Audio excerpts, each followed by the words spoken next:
What's up, guys? Welcome back to Newswave. So Resident Evil 2 has actually broken street date and it is now out there. And we're going to go over that. No spoilers or anything. I did check out some of the released footage just to make sure. Yeah, it does look like it's out there, and you could possibly have it spoiled for you going into its release this Friday. Fortunately, we don't have to wait too long. It's not like the Kingdom Hearts situation where it was leaked way in advance. And then we did get more information about the Switch version of Mortal Kombat 11, which has been kind of in, I guess, just secret almost. They haven't really said anything about it, so we've kind of had to try to figure out what's going on with it. Specifically, we seem to have found the porting company. The company is going to be moving the game to the Switch, and it's definitely no one you would have expected, like, at all. As always, guys, enjoy these videos. Do hit the like button. It does help out. We're actually going to start today with Mortal Kombat 11, except this time we're going to start with a character who was accidentally, I guess, leaked out. I don't think it was a big enough character for them to care too much, but in an interview with DualShockers, the Mortal Kombat 11 art director said, then there's certain things like you can activate Reptile's acid ball. It's very nostalgic. You have these helpers, if you will. It's a blast, and we're really happy about that. So I guess Reptile's in the game. Now, is that surprising? No. Obviously, Reptile should be in the game. He's a classic Mortal Kombat character. The thing I'm curious about, and you might be curious as well about, is what's he going to look like? What's kind of the art direction for Reptile? Maybe they'll even have a setup, hopefully, as like his ninja form, as well as obviously his like Reptile form. So it's cool to see that he's in there, but I don't think anyone's surprised. That's probably why they didn't even think too much about talking about Reptile, despite Reptile not being shown there. However, I do think we're going to get a lot of reveals over the next 2 months because the game comes out in April and it's getting towards the end of January, so we're coming up on the release pretty quickly, and we only know about, what, 6 characters or something, so we'll see about Reptile and kind of how he looks in the art direction for him, but there you go. Reptile's in the game. I know, it's shocking. Also, for all of you figure or statue collectors out there, Square decided to introduce a pre-order for a new statue coming out for Cloud Strife. Now, this seems like a good time to do it, as of course Kingdom Hearts is coming up pretty quickly. It's out next week, the Tuesday after Resident Evil comes out, so I have, X amount of time to beat Resident Evil before Kingdom Hearts shows up. But it's actually available for pre-order. It's about $90. I think it's 10% off for the pre-order, and you're seeing pictures of it here. And yes, you've probably recognized it. This is the Cloud Strife that you probably recognize from the Kingdom Hearts series. I easily remember this one from Kingdom Hearts, and of course his bandaged sword and everything. And it's a very good looking statue. It's very, very detailed. And at $90, it's actually not terrible. As I look through some of their other statues and figures, and they're usually like $150 for some of their other ones, including other Cloud statues. This one's pretty cool. It's not actually due out until July, so it's a while from now, but you can actually pre-order it right on Square's website. So of course it's all fully licensed and official and everything through them. But yeah, if you're a statue or figure collector, you're probably already pre-ordering this thing as it is now, or I guess if you're a Kingdom Hearts collector. We also saw the January update for the Master Chief Collection. I played this one a lot. They've actually done a very good job since they fixed it, which took them like 4 years to fix it, after which they've continued to update it, and it looks like they're going to keep updating it as they have some bigger updates planned. But this one was kind of interesting because they changed some of the aiming for the older Halo games. They call it looks like modern aiming, which seems to change up the fluidity or how smooth it is when you move your cursor around. Specifically, they say it's harder to kind of activate the diagonals to be as fast as up and down, left and right. It seems to be something that was more so used in like Halo 4, for example, not as much like Halo 1, for example, CE, or even Halo 3. And then they also added several skulls to the original Halo. Yeah, Halo Combat Evolved, as you're seeing here, several different skulls, including the Anger Skull, Catch, Bandana, Ghost, Sputnik, just a bunch of different skulls. Again, continuously adding. They also did some new playlists. They added in like Fiesta and everything again. So I like that they continue to add to this, and it has essentially turned into a live service, which is what they wanted to do with Game Pass. I'm just glad they didn't forget about Master Chief Collection after it came out and it was badly broken. And after fixing it, they just continue to add stuff to it. So for people who are waiting for Halo Infinite and they're not really into Halo 5, you need to go download this if you have not already. It's on Game Pass. Just go pick it up and start playing some old school Halo online. Then guys, some quick news out of the way. Let's get into the bigger stuff. We're actually going to start today with Dreams. Dreams, of course, is the game being made by Media Molecule that is basically Little Big Planet to like the next level completely. Yeah, this game, apparently, it's hard for them to describe. People don't really understand what Dreams actually is. It's almost sounds like an engine that you use to build other games. Basically, you can build whatever you want in Dreams. That's why it's called Dreams. You imagine it, and you create it, and you can have it. And so much so to now where they are doing a beta. It's a closed beta. Seems to be under NDA of some kind, as we found out with this Twitter post here. Because yes, you're seeing that right. Someone actually made PT in Dreams. This is something else. Again, I have no idea what Dreams actually controls like or how it builds on the PlayStation 4, but this is a very good interpretation of PT, and I feel like the beta hasn't even been open for that long. I think it opened in December, and here we are in January. It's going to run to the beginning of February, and they keep inviting people in, but after you look down the comments, it seems very clear that there is an NDA in place, that you're not allowed to be talking about this stuff, certainly not showing your finished products, as awesome as that is, but like, that's insane. You can build PT in Dreams? I don't know if everyone's going to want to play Dreams, because I don't think everyone wants to build a game or anything like that. Like, I'm not really interested in building this stuff, but if I can buy Dreams and then play all these projects that I download online that people are building, why wouldn't you buy Dreams? Because it sounds like they can just build all types of fan games. I also wonder if copyright will come into effect in Dreams, because, well, people might try to do things like build a Halo game in Dreams, or build a Mario game, or who knows.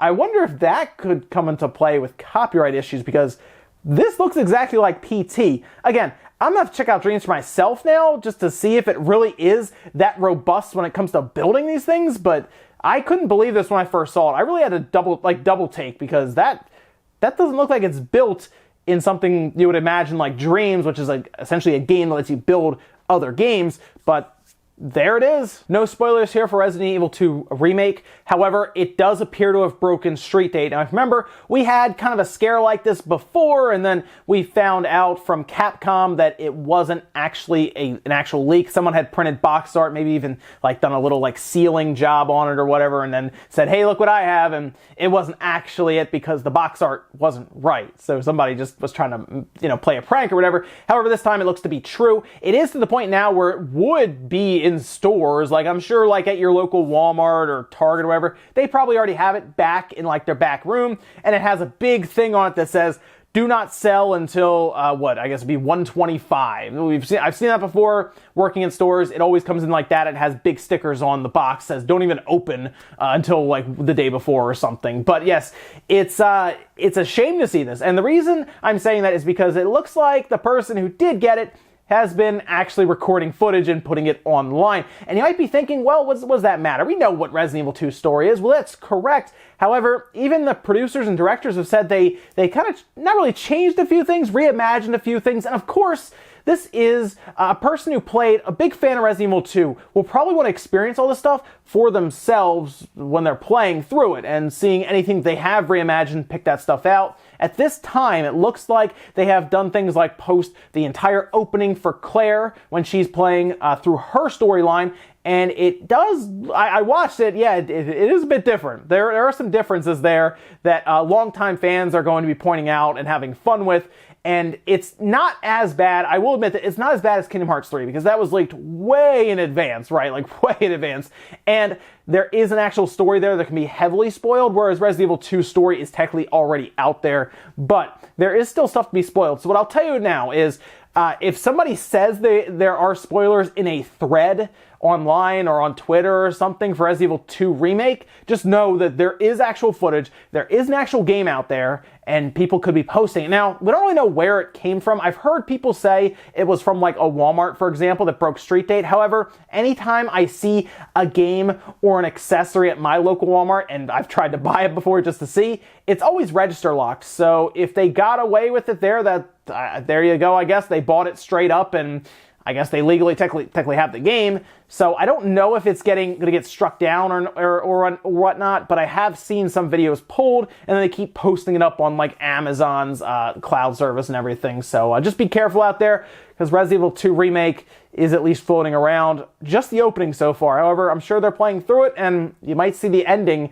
thrown online before the game even comes out. Next up, let's talk about Mortal Kombat 11 on the Switch, as we now know who is porting that version to the Switch. It's not being done in-house. This has been pretty much confirmed. This was actually done when Game Revolution sat down with the producer for Mortal Kombat 11, talked a bit about the gear system and all kinds of stuff, but they did mention the Switch version, and this is actually what they said. There are special geometry reductions that happen to make it work on the Switch. The end product is actually really fantastic. We're actually not developing it in-house. It's being developed by Shiver Studios. They're developing at the same time as us, so it's sort of a co-development. There is no lead SKU, so that should at least put some of those fears to rest where people are worried that it's going to be heavily delayed or something. It sounds like, at least from what they're saying in these interviews, that it is being co-developed and it's being developed alongside, and there is no lead SKU necessarily. So we'll see how that all comes out. However, they do talk about there being geometry reductions. That's not, I don't think, surprising to anyone, as we've seen like Doom, for example, have cut down visuals and stuff to make it work within reason.